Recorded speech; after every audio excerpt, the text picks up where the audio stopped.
ครับเรามาดูคอนโทรลรุ่นนี้นะครับเป็นดิจิตอลดรีมนะครับหรือว่าตรงบอร์ดมันจะเขียนว่า DM 500นะครับก็มาดูหน้าตามันนิดนึงนะครับก็ประมาณดีไซน์ประมาณนี้นะครับทั้งหมดทั้งตัวกล้องผมอาจจะไม่ค่อยชัดนะครับจะไม่ค่อยดีเท่าไหร่หน้าเซตติ้งมันจะมีอยู่3ส่วนนะครับมันมีส่วนเมนนะครับ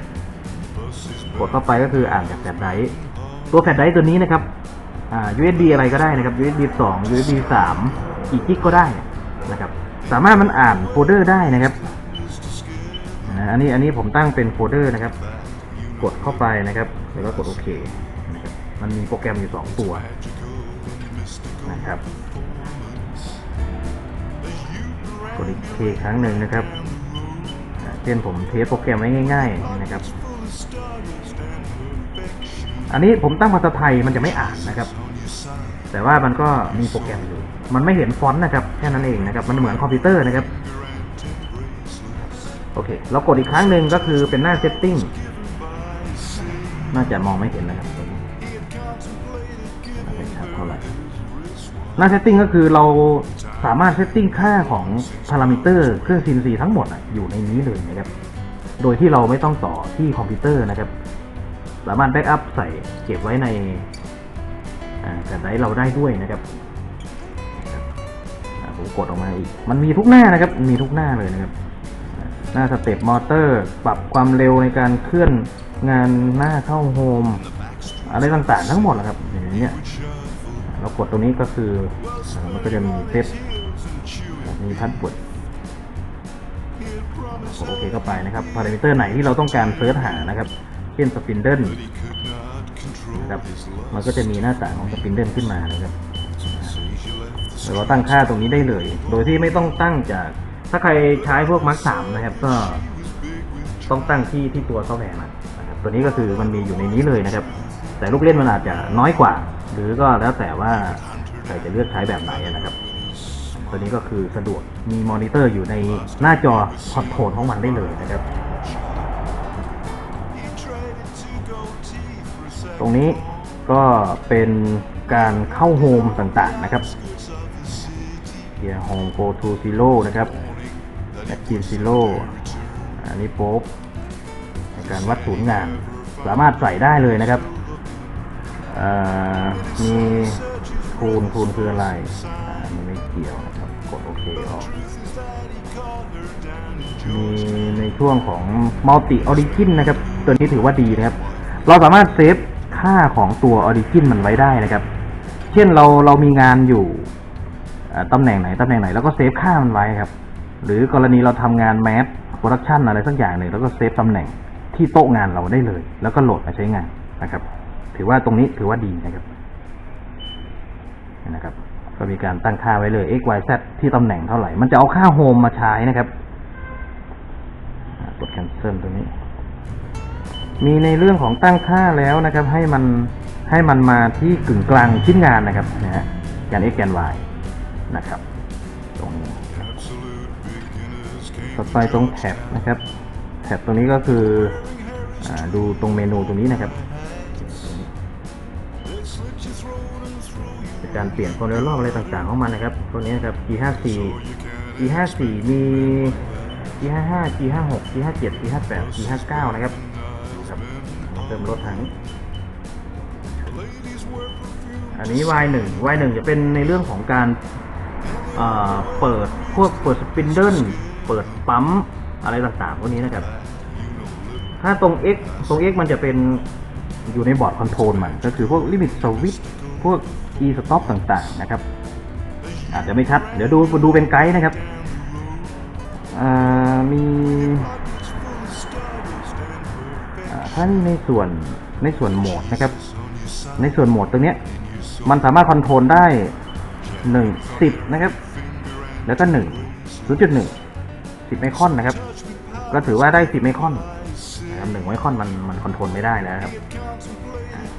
อันนี้ก็คือต้องยอมรับใครที่จะใช้รุ่นนี้นะครับเวลาเราเซตติ้งงานก็จะได้ค่าอยู่ที่10 ไมครอนเวลาเราขยับตำแหน่งของมัน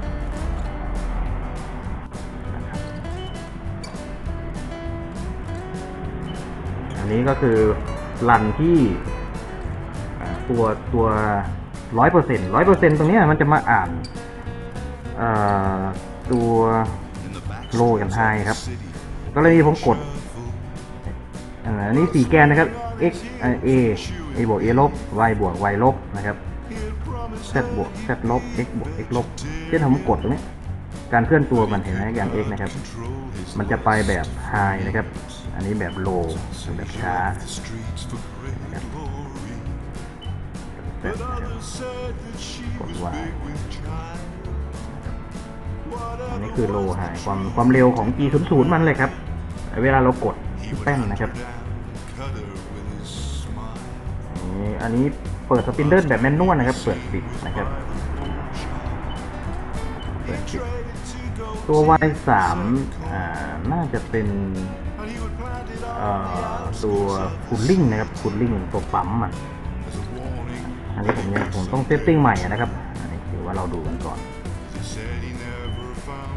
กรณีของตัวเนี้ยเราจะกดมาทางนี้คือปิดมันนะครับอันนี้ปิดเปิดสปินเดิลนะครับมันมีสปินเดิลแล้วก็ตัว M3 ครับตัว M8 โอเคมีปิดเปิดนะครับมีออริจินนะครับออริจินตัวนี้ก็คือเราจะเซตหน้าเวิร์กนะครับเวิร์กพีซนะครับก็คือเซตตำแหน่งงานที่เราจะกัดอันนี้คือ x y z พร้อมกันถ้าเราต้องการเรากดโอเคx y ครับมันกลับไปที่ออริจินครับกลับไปที่ออริจินนะครับ x y z ออริจินของ z ผมตั้งเซฟตี้ไว้เวลากลับคืนออริจินนะครับกลับคืนออริจินครับ go to back เซฟตี้ไว้10 มิลแกน z นะครับไม่ให้มันไปชนงานนะครับแกน z ตรงนี้อันนี้เซตตำแหน่งงานนะครับตัวนี้ผมขยับแกนใหม่นะครับ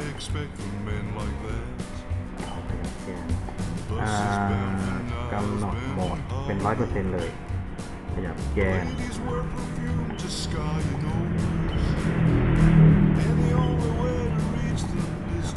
เป็นโฮมเป็นไฮนะครับกดตรงนี้นะครับแล้วก็กดโอเคอันนี้คือเซตศูนย์ของเวิร์กเลยนะครับเวลาเรารันงานมันก็จะรันตรงนี้อันนี้แกน Z นะครับโอเคแบบนี้นะครับแกน Z กับแกน A เดี๋ยวผมเทสดูนะครับเทสดูก็คือผมจะรันโปรแกรม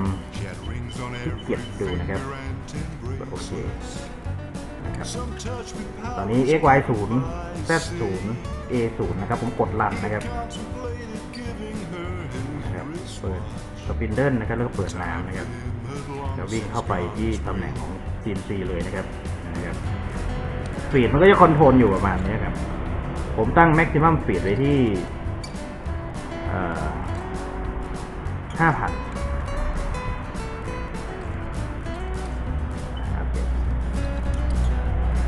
ประมาณนี้นะครับ M30 ปิดนะครับตรงบรรทัดนี้มันจะเป็นG code run นะครับตัวนี้ตอนนี้อยู่บรรทัดที่เท่าไหร่นะครับมันโชว์ได้บรรทัดเดียวครับจริงๆมันน่าจะโชว์บรรทัดใหญ่ได้นะครับบรรทัดเดียวก็ดูเป็นไกด์ไลน์ตรงนี้จะเป็นเวลา Machine Time นะครับอันนี้คือชื่อโปรแกรมที่เรานำมารันนะครับรันเสร็จก็ปิด M05 ปิดหัวนะครับปิดโปรแกรม M30โอเคประมาณนี้นะครับเดี๋ยวในค่าพวกนี้เราต้องเข้าไปตั้งในพารามิเตอร์มันด้วยนะครับผมจะมีการตั้งมีอะไรอีกมีรันนะครับรันแล้วก็พุทนะครับเวลาผมรันให้ดูนะครับวิ่งไปผมพุทนะครับสังเกตว่าตอนนี้ผมรันโปรแกรมอยู่ที่20เมื่อเราหยุดมันจะยกแกน Z ขึ้นมาให้เรานะครับเห็นไหมฮะมายกแกน Z ขึ้นมา1 มิลเป็นค่าเซฟตี้ในตัวซอฟต์แวร์มันก็รันต่อครับลงมาที่20ก็รันงานต่อ นะครับ เมื่อกี้มัน3นะครับมันก็ขยับขึ้นมา2แล้วก็รันต่อแต่มันมีค่าเซฟตี้ของมันค่อนข้างจะดีนะครับตรงนี้นะครับกดรีเซ็ตนะกดอีกครั้งหนึ่งก็คือออกไปนะครับก็ประมาณนี้นะฮะมีลองดูเข้าในพารามิเตอร์มันนิดนึงนะครับจริงๆมันดูกล้องผมไม่ชัดน่าจะดูไม่ได้นะครับเราตั้งค่าพวกนี้ได้เลยนะครับมีครบที่ผมใช้ในเครื่องจริงของผมนะครับก็ถือว่าตอบโจทย์นะครับตอบโจทย์อยู่แต่ว่าถ้าเราเอาความละเอียดสูงจริงๆมันอาจจะผมว่ายังไม่ถึงนะครับแต่10 ไมครอนก็ถือว่าโอเคนะก็ถือว่ายอมรับได้อยู่อันนี้ตัวนี้ผมเอามากับพวกงานอลูมิเนียมแต่สเปคมันจะไม่สูงเหมือนพวกกัดโมนนะครับกัดอลูมิเนียมกัดไม้พวกนี้ได้สบายนะครับพารามิเตอร์มันกดอีกทีก็ออกแล้วครับเท่านั้นแล้วก็ไปต่อคอนโทรลที่บอร์ดใส่สเต็ปมอเตอร์ใส่อะไรก็ว่ากันไปเลยครับนี่คือประมาณนี้นะครับมันจะได้ตรงที่มันสะดวกตรงที่ว่ามีคีย์ตรงนี้มีมอนิเตอร์อ่านแฟลชไดรฟ์ได้นะครับเราจบที่แฮนเดิลตรงนี้เลยนะครับแฮนเดิลตัวนี้เราจบในการทำงานเซตติ้งต่างๆทั้งหมดได้เลยนะครับก็ถือว่าโอเคอยู่ในระดับนึงครับถ้าเอาสเปคที่สูงกว่านี้ราคาก็อาจจะสูงกว่านะครับคุณสมบัติก็ต้องเพิ่มขึ้นใช่ไหมครับโอเคตรงนี้ประมาณนี้นะครับถือว่าเป็นไกด์ไลน์